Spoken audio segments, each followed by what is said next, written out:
Ngiyanibingelela ababukeli beBlack Life lo uphela kadini uPhoso Mthembu ngisuka le empangeni ngaphesheya kothukela ngize ohlelweni ngiphethe uhlelo inkinga zomndeni. Umndeni nomndeni uneyinkinga zawo bafethu sonke nje sihamba nje sinamabibani. Lana nginosisi wethu omuhle isimomondiya bafethu indoni yamanzi ongakathathi lapha emakhaya ngicela ukuthi guys nani sezosondela iDurban July ningithengile ithikithi iDurban July ngizonizamela nangu girl. Sawona girl ngiyakwamukela ku Black Life TV. Hayi sisame njani? Ngiyaphila sithandwa sami. Ngiyaphila la. Muhle kanjena. Ngiyabonga. Yazi muhle njengemali. Umuhle njengemali. Uyangiblushisa ke manje. Bakithi kodwa usekhona mkhwenyana. Ayi mfethu. Ayi bandla akathembisi lutho khona kodwa uyeza. Uyeza cha uyeza nami ngingaphi kulezi insuku. Sendleleni. Okay mama ngicela uzazise nje what's the country ukuthi uba igama lakho usuka kuphi inkinga yakhe ithini? Okay igama lami nguNomnotho ngwakaHlabisa. Ngisuka empangeni esikhaweni. Hayibo umkhaya wampela wena. Kodwa ekhaya kaHlabisa impela le kuMtubantuba. Ngakotira. Yebo. Emishini kutira dlula kuye ke mase ushosholoza ubheka ekhaya impembeni isekhaya la engizalwa khona. Bakithi. Nawe nje mina nawe siwela uthukela. Hawu siyalwela impela gala kada.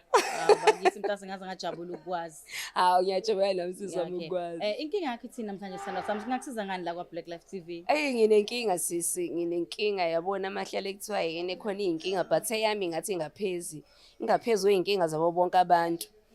So nginenkinga yokuthi ekhaya sikhule somndeni okholwayo.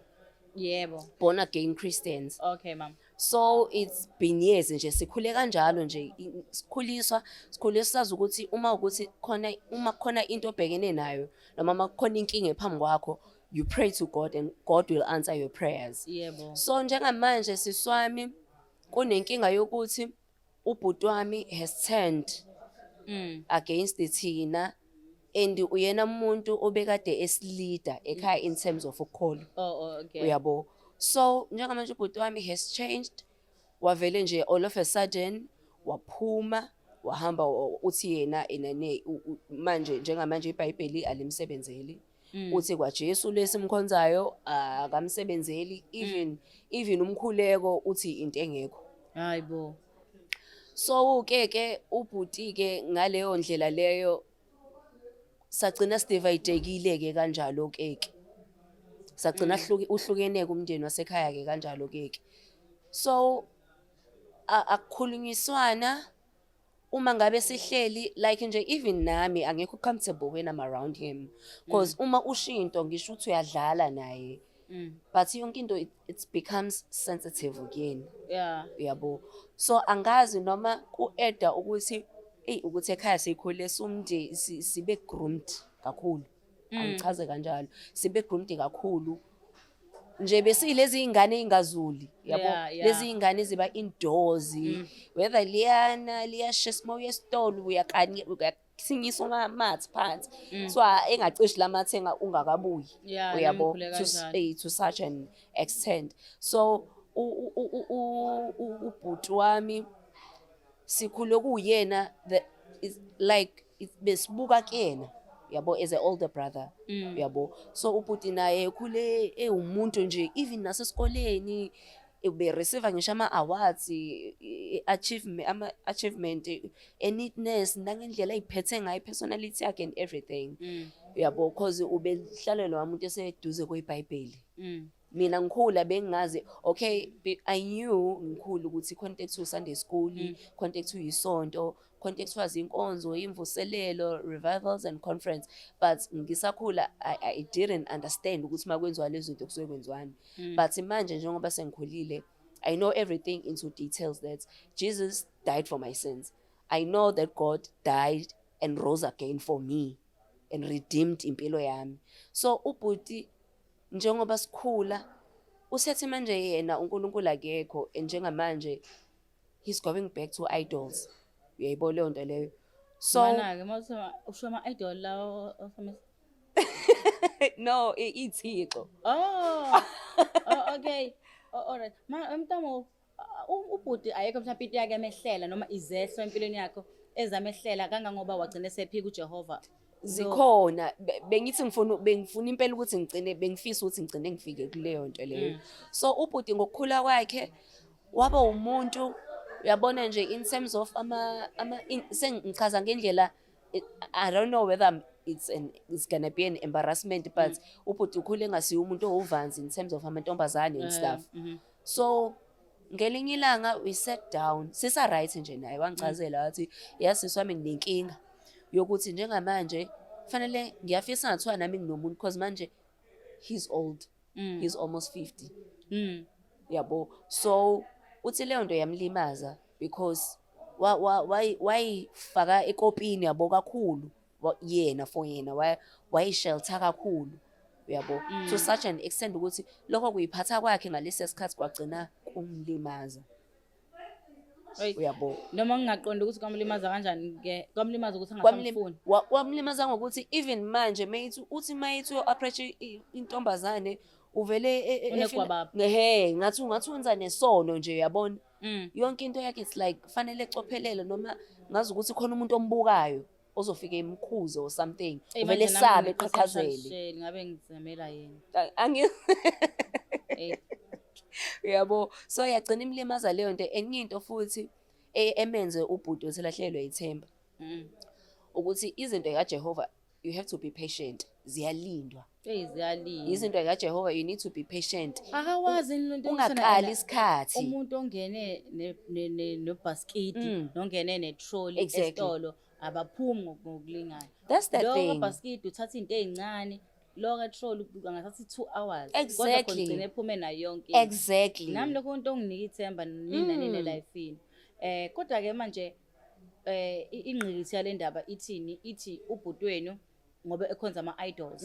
So senine so inkinga okay ke yes so inkinga ke ubhuti ke ubuyela kwakhe lapha uthe lo uNkulunkulu akasebenzi because umanje nje uphelelo umsebenzi.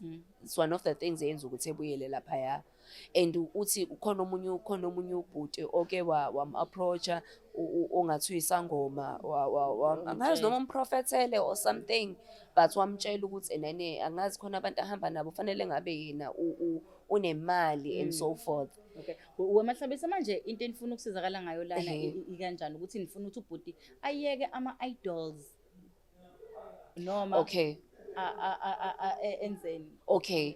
Mina into noma nifuna ukuthi ena kuvaleke lokhu kuhlukana sekukhona. Exactly. Kodwa naye I believe lento na believe ukuthi iyasebenza noma nifunani kahle nifuna ukuthi nibuyelane nibe ingane njengase Sunday school yini nifuna ukubhudi kahle. Okay. So isifiso sami sis kuyo yonke lento eyenzakalayo because sometimes uma ukhuluma noma indaba uyizwa ngobhudi so ukuthi ukhuluma naye serious matter but because naye umama is against manje even my mom has turned uyabona usele wagcina umama naye sengazi ukuthi ulandela yona lento le uyamazi uJoba seBhayibhelini ngiyama usufana naye phela hayi cishe ube into kanjalo but isifiso sami ukuthi ifamily yasekhaya can reconcile. Okay, sihlale phansi and have a talk sibe ne solution out of yonke lento le. Mina for mina angifuna uqamba amanga the fact that ngiyakholwa it's by God's grace. Angikwazi ukuthi ngibambe omunye umuntu ngithi akenze into engiyenzayo ngenkani. So lokho akholelwa kukho if it works for him ngoba iqiniso uyalazi it's fine. Engaqhubeka nalo but into engiyicela ukuthi uma ngabe mina sisingihlele nawe siswami doesn't mean ukuthi ngoba sihlalele kanje mhlambe we are sharing a verse that means we are sikhuluma ngawe uyayibona leyo nto leyo. If you don't like that thing have your own space yabo. Okay Mahlabe manje ufuna sifonele bani manje ubhuti sithini ibhuti uma nifonela ubhuti nimazisa ukuthi if ukuthi sihleli thina ndawonye it's not that sikhuluma ngaye okay should ngahlukaniswa inkolo singahlukaniswa ukholo yebo ehene uyabo in whatever ayenzayo if it good for him akunankinga angayenza lokho sikusho out of our goodness hearts asikusho ngoba senzela yena asenzeli yena. Okay yes because nathi ukukhola kusithole ngegrace kaNkulunkulu asikwazi ukubamba omunye umuntu esithi akholwe ngenkani yabo, Okay, mama. because he's old enough. Okay. Yes. Alright. eMzansi Afrika nansi inkinga esinawo la nanku umndeni wakaHlabisa lana uhlukene ngenxa yokholo. Omunye udonsa uhamba ngama-idols, omunye uhamba Christianity. noJesu. So manje omunye udonsa obhekele, omunye udonsa obhekele. Yes. Sisi isifiso sakhe ukuthi ubhuti wakhe akhulume naye, axoxe naye ukuthi ena bahlukene ngokwembono kodwa igazi labo liselinye. Yes. And usamdinga Yes. ukuthi abe khona njengobhuti wakho. Samkhumbule lo bhuti wakho Kakhulu. noma bekuthiwa ubhuti Bezwana kakhulu. ukhumbula ubhuti wakho. Bezwana nje So kakhulu. akabuye ke naye naso sisimase niyabuyisana. Sizomzama kubhuti. Asithembe ukuthi mhlawumbe angeke aze abe nakhe. Mhlawumbe sokhona ukuthi sikhulume naye. Akunankinga, ngajabula. Alright, siyabonga mama. Okay, sanda sami.